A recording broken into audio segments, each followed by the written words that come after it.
Hello UNAIDS colleagues. Yesterday I joined 10,000 people of all races in a march through Geneva to assert that Black Lives Matter. As an African woman, a Black mother, my heart goes out to George Floyd's family and especially to his little girl Gianna. I grieve with them. I salute the courage of everyone around the world who has stood up to insist that Black lives matter.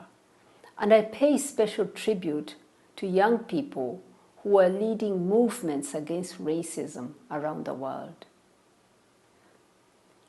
Many people are rising and insisting that we confront both police brutality and also what Reverend William Barber has called policy violence. You see, Black men can't breathe when the police are on their necks.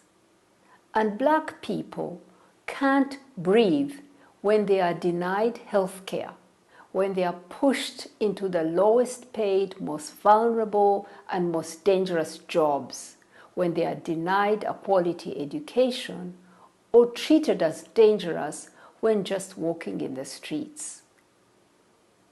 Justice is never given. It's always won.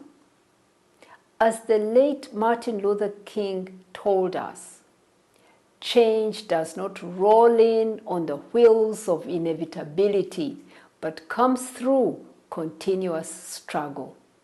And so struggle we must.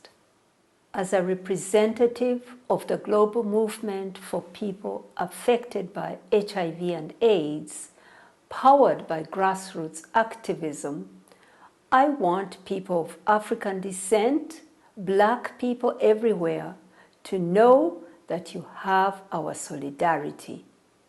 No oppression is the same, but there's a solidarity amongst the oppressed. The marginalization and labeling of people with HIV cost millions of lives. People living with and vulnerable to HIV had to stand up for their rights to save their lives. That is why we in the HIV movement, we stand in solidarity with all those who face racism, discrimination, and stigmatization. As a representative of the United Nations and as a person in authority, I commit to fight racism in my institution. I'm therefore asking all team leaders to open a discussion with your team members. I want you to determine what you need to do differently to challenge racist attitudes and actions. It's not enough to be non-racist.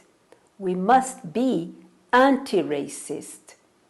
And lastly, I also ask you, my colleagues, to challenge me to do more.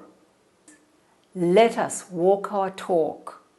Let us live the UN value of equality.